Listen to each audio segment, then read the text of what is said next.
Hey, welcome back.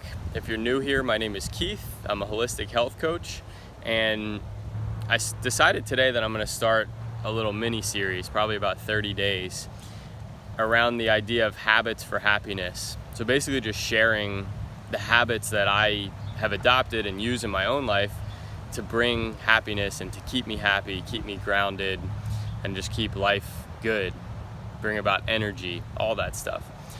But I figured I'd start. I'm at the park right now with my dog Willow. This is typically what we do first thing every morning is get out, go for a walk, come to the park and watch the sunrise. And that's my first habit, is to watch the sunrise, or to at least get outside as soon as you can after you wake up and get sunlight on your body, get sunlight in your eyes. I'll flip this around here. We're fortunate enough to live right over the water there. That's the beach, so we can watch the sun literally come up over the horizon. But even if you're not in a place that you can do that, just getting outside as early as possible. We typically, my girlfriend Maggie and I, wake up at 6, and by 6:45 or so I like to be out here and actually see the sun come up. But there's basically two ways that you can do this.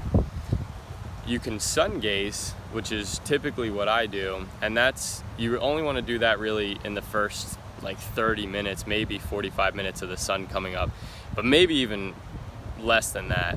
I really only like to do it when it's just first coming over the horizon.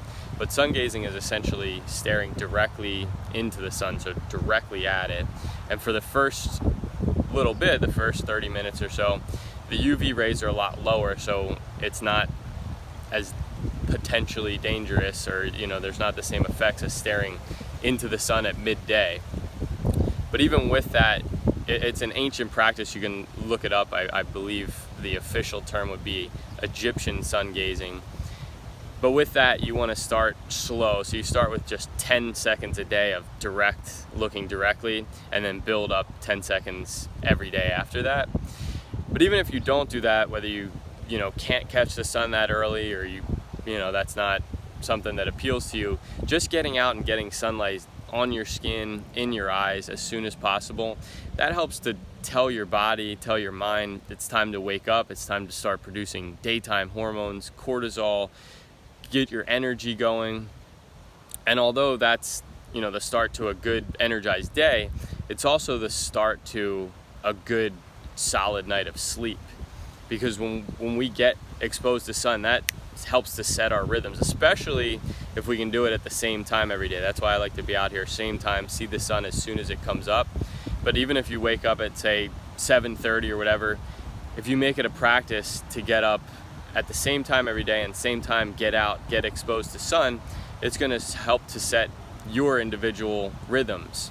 But as we go throughout the day and reach nighttime, and throughout the 30 days we'll get to some nighttime habits to optimize all this.